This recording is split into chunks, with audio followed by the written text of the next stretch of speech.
Manila was dawning under a fine rain, curtains of water blurring the outlines of buildings. In the soaked streets, puddles reflected a grey sky that seemed to compress the entire city. There was something in the air beyond the humidity, an almost palpable density of despair that accumulated in corners and shadows. Elena clutched the small piece of paper between her trembling fingers. Crumpled, rewritten, folded and unfolded so many times that the words were almost dissolving along the creases. The note contained her entire collapsing world, all her gathered courage, all her exposed shame. It seemed impossible that something so small could weigh so heavily in her hands.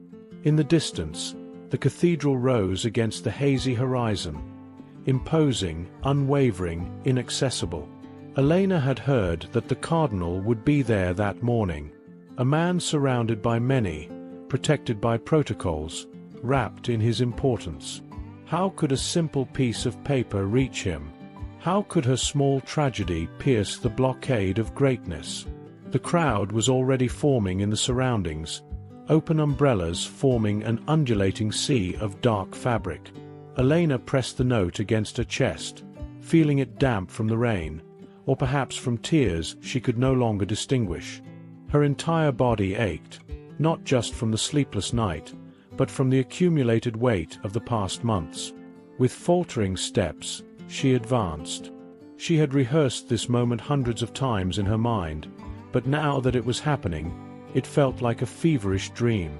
The sounds around her distorted, colors blended, and only the paper in her hand maintained any real substance.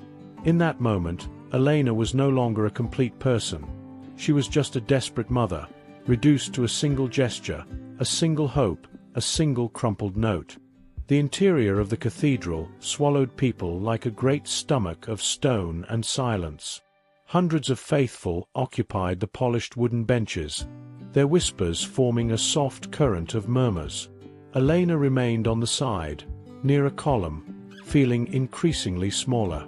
Her worn dress and hair disheveled by the rain marked her as someone who didn't belong in that place. From her position, she observed the security guards, the assistants, the protocols surrounding the cardinal's appearance. Men in suits communicated discreetly through earpieces, coordinating movements with military precision. The chasm between her reality and the possibility of reaching the cardinal grew with each minute. Her plan now seemed childish, naive, impossible. The cathedral lights poured colors through ancient stained glass, painting the floor in blues and reds. Elena looked down and saw her own distorted reflection in a fragment of colored light. A woman broken into pieces, reconstituted in colors that weren't hers. The thought of her daughter, alone in the hospital, made her stomach contract into a painful knot. The news that Cardinal Luis Antonio Tagle would be present had circulated like a precious secret among the poorest communities. Known for his compassion, for his attention to the marginalized, he represented for Elena not just a man of the church, but the last door not yet closed. After exhausting all possibilities, after all the notes received, he was the last thread of hope to which she clung. The murmur of the crowd suddenly diminished, like a wave receding before breaking. Elena felt the movement before even seeing it. A presence that altered the gravitational field of the cathedral, pulling all eyes, all hearts in a single direction. Cardinal Tagle had entered, and with him, the moment for which Elena had traversed rain, pain, and shame finally arrived. Cardinal Tagle moved through the central aisle with disconcerting simplicity. There wasn't the pomp Elena expected, nor the insurmountable distance she feared. There was just a man with a serene face, attentive eyes that seemed to notice each person, each expression. His steps were slow, frequently interrupted for a touch, a blessing, a whispered word. Elena watched, paralyzed between fear and hope. The note in her hand seemed to pulse like a second heart. In it, she had written about her 7-year-old daughter Maria, diagnosed with a rare brain tumor, about the expensive treatments they couldn't afford, about the hospitals that had closed their doors. about a system that transformed her daughter's life into a matter of money and privilege. The ceremony proceeded like a slow river, but Elena barely registered the words or rituals. Her world had reduced to a single point of focus, the moment when she could approach. The sermon's words floated around her without penetrating her consciousness. Fragments about mercy, about the value of each life in God's eyes, about how faith without actions is empty. All this passed through her like mist. Cold sweat ran down her back as the moment approached. The tension in her body was almost unbearable, as if something would break at any instant. She remembered Maria's pale face in the hospital, the tubes, the beeping monitors, the fragility of a small body fighting against something too big, too cruel for someone so young. She remembered the promise whispered in her daughter's ear. "Mommy will find a way." The end of the ceremony brought the moment that would define everything. The cardinal was now near the side exit, where a small crowd was already forming to receive his blessing.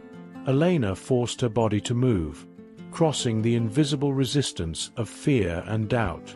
Each step was an act of desperate faith. Each centimeter gained a small battle won against the impossible. The note, now moist from the sweat of her palm, contained her entire world. The crowd compressed around the cardinal like a living, pulsing organism. Elena used her fragility as strength, sliding between bodies, taking advantage of spaces no one else noticed. Her determination had the silent intensity of someone fighting for their last chance.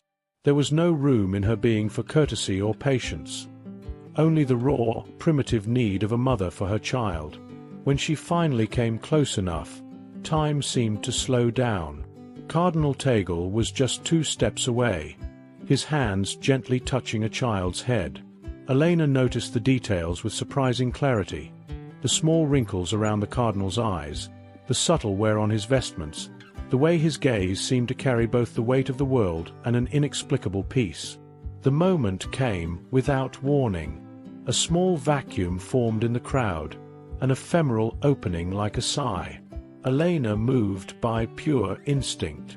There was no more conscious thought, only the primordial impulse of survival. Her hand extended the trembling note like an offering.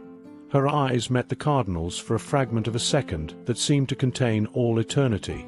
What Elena saw in that brief look completely disarmed her. There was no judgment, no rush, nor the distance she expected. There was only a deep recognition, as if in that fleeting instant, he truly saw her. Not just her present desperation, but her entire history, her entire struggle, all her fierce mother's love.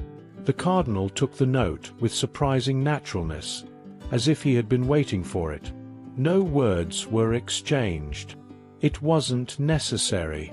The world around continued in motion, but for Elena, there existed only that moment crystallized in time. Her hands delivering the note, the cardinal's hands receiving it, the brief meeting of gazes that said more than 1,000 words could express.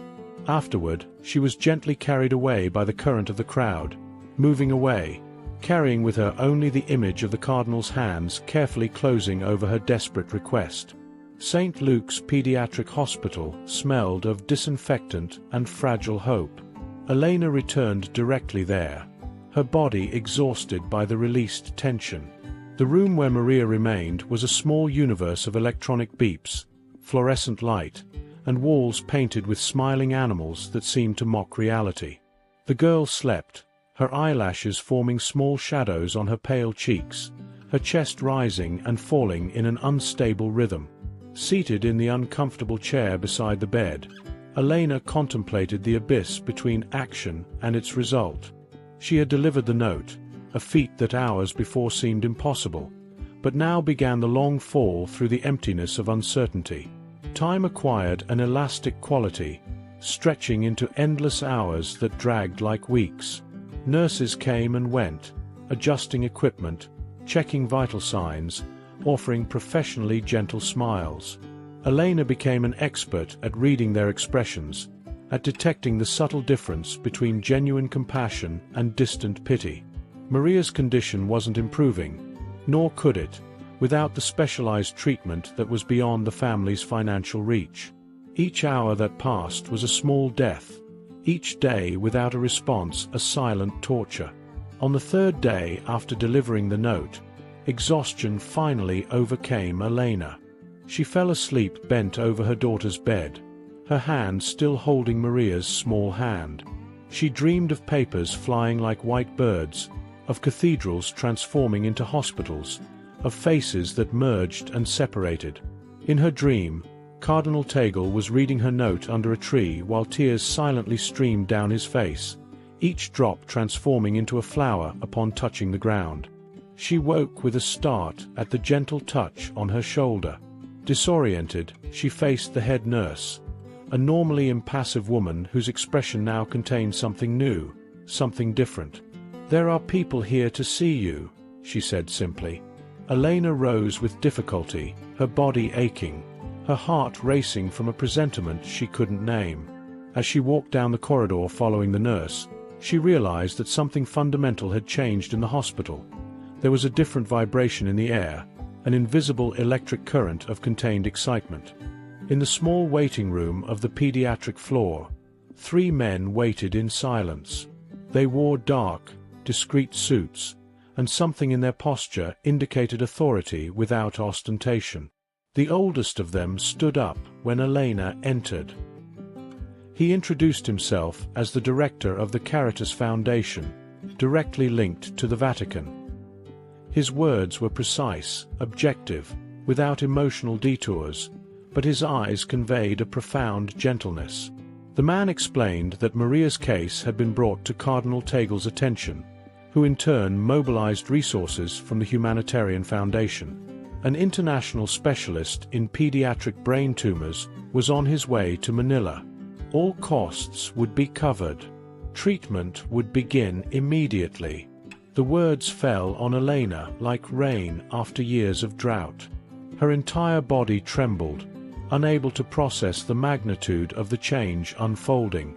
In the days that followed, the hospital transformed into a center of intense activity. New equipment arrived, specialists appeared, forms were signed. Elena observed everything as if watching a movie about someone else's life. The speed and efficiency with which everything happened seemed almost supernatural. Behind each action, she felt the invisible presence of a powerful will moving the gears of a system that previously seemed impenetrable. Most extraordinary was that at no moment did Cardinal Tagle appear personally. There were no ceremonial visits, public declarations, or official recognition. There was only the silent work being carried out, lives being transformed without fanfare. Elena began to understand that true compassion didn't need a stage or applause. It operated in the shadows, moved not by recognition, but by the genuine need to alleviate suffering. Maria was transferred to a special wing. Her small body connected to more sophisticated machines, monitored by more experienced eyes. The specialist doctor, a man of soft speech and firm hands, explained to Elena the innovative procedure that offered real hope. For the first time in months, Elena allowed herself to feel something beyond constant terror, a small seed of hope germinating in the arid soil of her exhausted heart. The note delivered in desperation had triggered a chain reaction of organized, efficient, and discreet kindness. The surgery lasted 11 hours. Elena remained in the corridor the entire time, alternating between desperate prayers and empty silences. Her world had contracted to fit in that sterile corridor, in that infinite wait. When finally the doctor emerged from the operating room, his exhausted face harbored a contained smile. Words like success, complete removal, and favorable prognosis floated in the air like soap bubbles.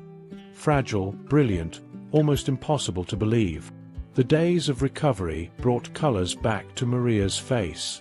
First came the smile, that same smile Elena feared she would never see again. Then, small movements, whispered words, until finally laughter. Each progress was meticulously documented by the medical team, photographed, recorded in charts that would be used to help other children. The case began to circulate discreetly in medical circles as a success study. A local journalist, with keen eyes for extraordinary stories in ordinary places, heard rumors about the girl who had received cutting-edge treatment thanks to a mysterious intervention. The small article, initially published only in the neighborhood newspaper, told the story without mentioning names. Just a desperate mother and a man of the church. But there was something in the narrative that touched a collective nerve, something that spoke to a deep need for stories of kindness in a world saturated with cruelty. The article was shared, republished, translated. People began to speculate, to investigate, to connect dots. Soon, Cardinal Tagle's name emerged, though never officially confirmed. The foundation now received spontaneous donations from people touched by the story. Other desperate parents began appearing at the hospital with handwritten notes. A chain of compassion had been initiated, expanding in concentric circles like waves after the impact of a stone in water. When Maria finally was discharged, a small crowd waited in the hospital lobby. Families of other patients, nurses, doctors, even some journalists. It wasn't an official reception, but a spontaneous gathering of people who needed to witness the possibility of the extraordinary. Elena carried Maria in her arms, the scar on the girl's head partially covered by hair that was beginning to grow again. In the eyes of each person present, Elena saw reflected her own journey. Desperation transformed into hope, faith rewarded, humanity prevailing over systemic indifference. 6 months later, on an ordinary Sunday afternoon, Elena took Maria to the park near the cathedral. The girl now ran with the typical energy of a 7-year-old child, her body completely recovered, the disease only a distant memory recorded in periodic control exams. Seated on a bench under the shade of an ancient mango tree, Elena watched her daughter living the life that had almost been denied to her. From across the park, almost imperceptible among the people strolling, a familiar figure walked slowly. Cardinal Tagle, without his official vestments, just a simple man in ordinary clothes, contemplated the children playing. Elena recognized him immediately, her heart accelerating with a memory of that single shared look months before. For a moment, she considered approaching, introducing Maria, expressing the gratitude that overflowed in her chest. But something held her back. There was a distance that seemed important to maintain, not because of hierarchy or protocol, but because of a deeper understanding about the nature of true goodness. The cardinal had never sought recognition or gratitude.